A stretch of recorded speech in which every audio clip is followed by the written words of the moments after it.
Night of Chaos, capítulo 23. Bruxa Gélida. Fernando sentiu um calor aconchegante tomando conta de seu corpo. Ele não sabia exatamente o que estava acontecendo, então abriu os olhos.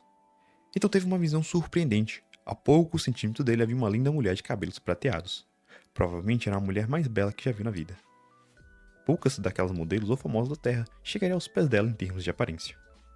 Ela estava com os olhos fechados, segurando sua mão direita enquanto uma leve luz azul prateada envolvia suas mãos. Era uma cena muito impressionante. A beleza deste cenário provavelmente ficaria marcada na mente de Fernando por muito tempo. Estava tão focado em apreciar esse momento fugaz que nem se deu o trabalho de verificar sua situação ou o entorno. Mal acordou e já tá babando feito um vira-lata faminto? Você tem coragem, moleque. A voz que soou não muito longe imediatamente despertou Fernando de seu transe. Era Raul. A moça que estava de olhos fechados abriu. O jovem recruta que estava a poucos centímetros dela ficou praticamente olho a olho com ela, observando seus lindos olhos azuis. A moça que parecia angelical alguns segundos atrás, de repente lhe deu um olhar gelado e se levantou afastando-se. Ao vê-la se afastar subitamente, Fernando ficou um pouco constrangido. Provavelmente seu olhar fixo lhe causou uma má impressão. Mas rapidamente ele ignorou essa sensação de vergonha e olhou em volta. Ele parecia estar deitado num sofá enorme e macio. Aparentemente ele estava na mansão de Raul. O lugar era enorme. Olhando em volta, ele viu um homem mulato sentado numa poltrona, com um sorriso zobenteiro em seu rosto. Sabe, moleque, não é todo mundo que tem coragem de dar esse tipo de olhar para a bruxa gélida. Cuidado ou você pode virar uma pedra de gelo, disse de forma brincalhona. A mulher ao lado franziu levemente sobrancelhas com as palavras do homem. Está querendo me provocar, seu animal de zoológico? Se quiser uma briga, apenas diga, disse com uma entonação gelada e irritada. Assim que ela falou isso, Fernando sentiu a temperatura cair por vários graus. A sensação de aconchego que ele sentiu até segundos atrás sumiu como se fosse uma mera ilusão. Ele olhou para a mulher e percebeu que uma leve névoa azul vazava de suas mãos. Não dá nem pra brincar hoje em dia? Pare de ser chata, mulher. Te chamei aqui para que você me pague aquele favor que me deve, não para começar uma luta. Raul disse enquanto levantava as mãos em sinal de rendição.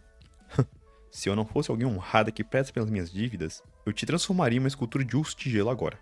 A moça de cabelos prateados falou com desdém. Fernando não fazia ideia do que estava acontecendo, mas tanto Raul quanto essa linda mulher não pareciam se dar muito bem. Vendo o rosto confuso de Fernando, Raul falou. Você é bem fracote, hein, garoto? Desmaiou depois de ver um pouco do seu próprio sangue? Eu esperava mais de você. Assim que o sujeito mencionou isso, Fernando de repente se lembrou da cena horrível que viu de suas pernas mutiladas. Ele simplesmente sentiu sua visão apagar após ver aquilo.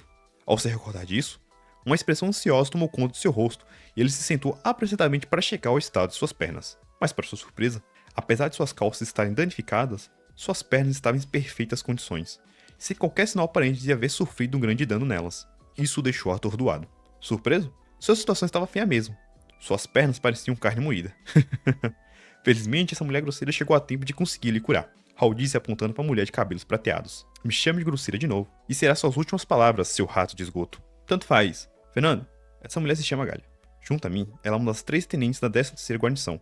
Se bem que, apesar de eu ter esta patente, geralmente não me interesso em liderar tropas. Sou mais um lobo solitário. Mas enfim, se você tem as suas pernas intactas, é graças a ela. Se demorasse um pouco mais, você teria que amputá-las e procurar um alquimista para fazer novas no lugar.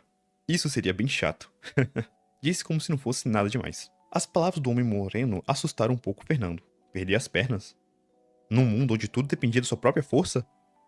Se isso acontecesse, seria a morte certa.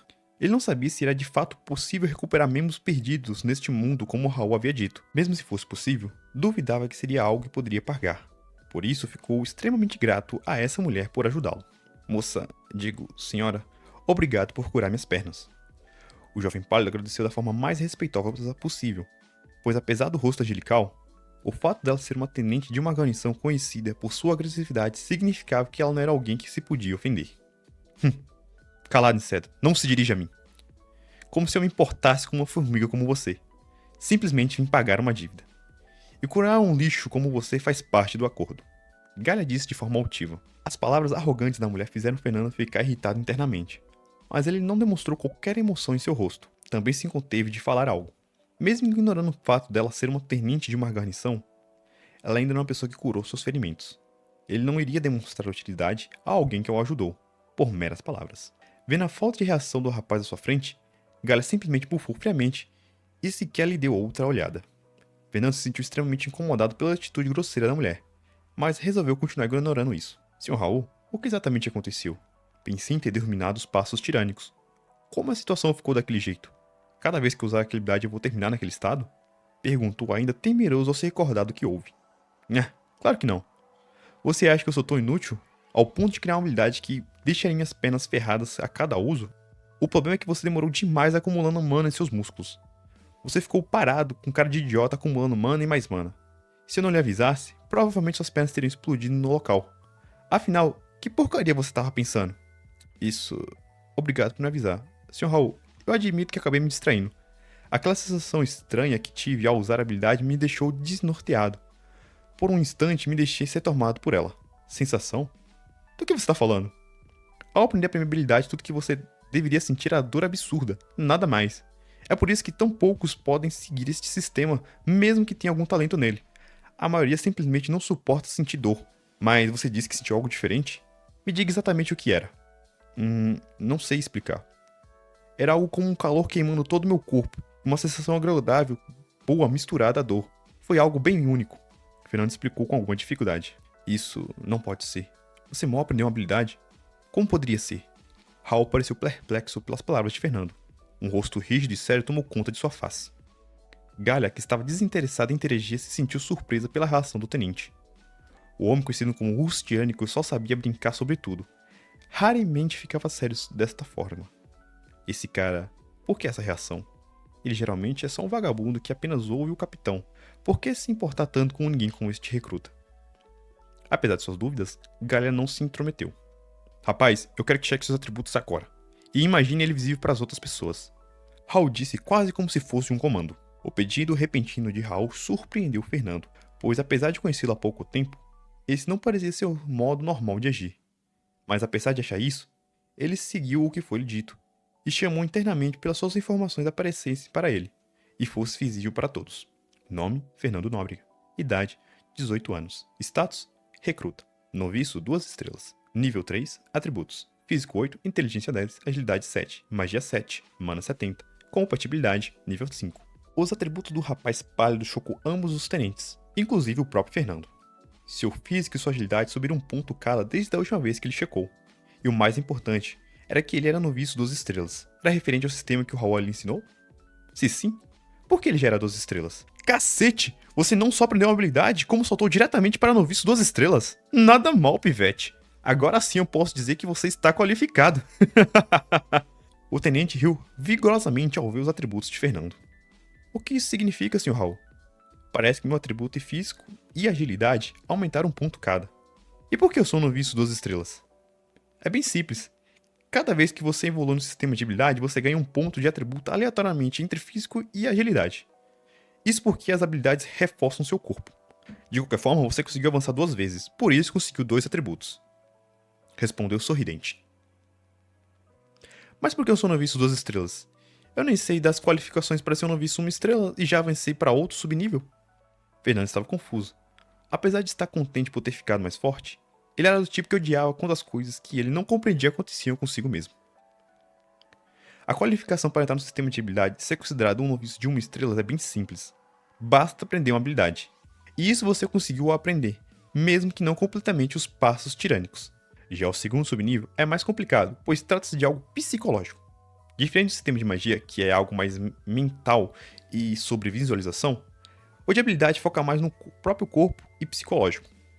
A dor e o esforço para aprender a habilidade não é para qualquer um. Para se tornar um noviço 12 estrelas, tem que aceitar toda a dor corporal e usá-la para se superar. Ao fazer isso, você cria veias de mana e com elas consegue aprender a controlar mais facilmente suas habilidades. Essas veias são tão finas quanto um fio de cabelo, mas percorrem todo o corpo, ajudando a controlar sua mana interna, fazendo com que seu manejo e poder sejam mais superiores. Então, neste caso, qual o critério para avançar para um noviço de 3 estrelas? Fernando indagou. Para ser um noviço de 3 estrelas, você precisa dominar 3 habilidades. É o único subnível que necessita de 2 para entrar nele. O 4 e o 5 estrelas, você precisa aprender 4 e 5 habilidades respectivamente. Após isso, vem o nível de guerreiro 1 estrela. Para avançar de nível é algo mais difícil e complicado do que passar de um subnível para o outro, pois para conseguir isso você precisa criar uma habilidade por conta própria. No meu caso, os passos tirânicos foi a habilidade que eu criei ao ascender ao nível de guerreiro. Raul respondeu, com orgulho em sua voz ao mencionar a habilidade autocriada. Entendo. Parece que apesar da dificuldade, esse sistema proporciona um grande poder rapidamente. contanto que eu tenha os meios necessários para continuar avançando. Pelo que entendi, o mais difícil era alcançar o noviço dos Estrela, e eu acertadamente consegui isso. Se eu puder colocar minhas mãos em mais habilidades, eu poderia avançar rapidamente para noviço de 5 estrelas. Fernando estava extremamente animado ao pensar nas possibilidades de crescer mais rapidamente. E a única pessoa que conhecia que poderia ajudar ele estava bem na sua frente. Raul. Vendo o olhar ardente de Fernando, Raul apenas riu para si mesmo. Eu sei muito bem o que está pensando, pivete, mas não vai se pavoneando. Você quase perdeu as pernas apenas aprendendo uma habilidade básica de movimentação. Além disso, eu não sei que método estranho você usou para dominar essa habilidade, mas não necessariamente vai funcionar nas outras. Esteja ciente disso. E mais uma coisa, você é simplesmente muito fraco para aprender mais habilidades. Geralmente é necessário pelo menos 10 pontos de físico ou agilidade para aprender algo voltado para o ataque ou defesa. Menos que isso, seu corpo provavelmente não vai resistir ao uso. Então, se você quiser aprender mais alguma coisa, trabalhe em melhorar o seu corpo. As palavras de Raul esmagaram completamente os planos de Fernando. E como exatamente eu posso melhorar rapidamente meus atributos? De que outra forma seria? Você precisa levar o seu corpo ao limite várias e várias vezes. Seja em batalhas ou em treino intenso. Claro, existem métodos pouco ortodoxos, como poções ou outros itens que melhoram rapidamente seu atributo, mas duvido que um recruta como você pode pagar por isso. Ao ouvir a resposta, Fernando franziu a testa. Pelo jeito só posso me esforçar. Não sei exatamente o que Raul quer de mim para poder me ajudar tanto. Provavelmente ele quer me recrutar futuramente, mas independente do motivo, acho que ele não vai me ajudar com itens ou bons materiais. Então só posso me esforçar e atingir meus objetivos com minha própria força. Enquanto Raul e Fernando discutiam animadamente, a tenente chamada Galha estava em silêncio perplexa. Então você é o novato que eu ouvi falar, ou com alto atributo de magia, mas que no final tem baixa compatibilidade? Que desperdício! Tal alto atributo logo após chegar neste mundo e ainda assim seu crescimento já está estrangulado. Mas é surpreendente que tenha conseguido atingir o nível de noviço de 2 estrelas em apenas uma única tentativa. Parece que você não é tão lixo quanto pensei, Galha disse friamente, mas com a voz menos hostil do que anteriormente. Isso era para ser um elogio ou um insulto? Não faço ideia. Fernando pensou consigo mesmo. E aí, pessoal? Chegamos ao fim de mais um capítulo. Muito obrigado por chegarem até aqui. Não se esqueçam de deixar o like e se inscrever no canal, hein? E até mais. Muito obrigado, que Deus nos abençoe e até a próxima. Valeu!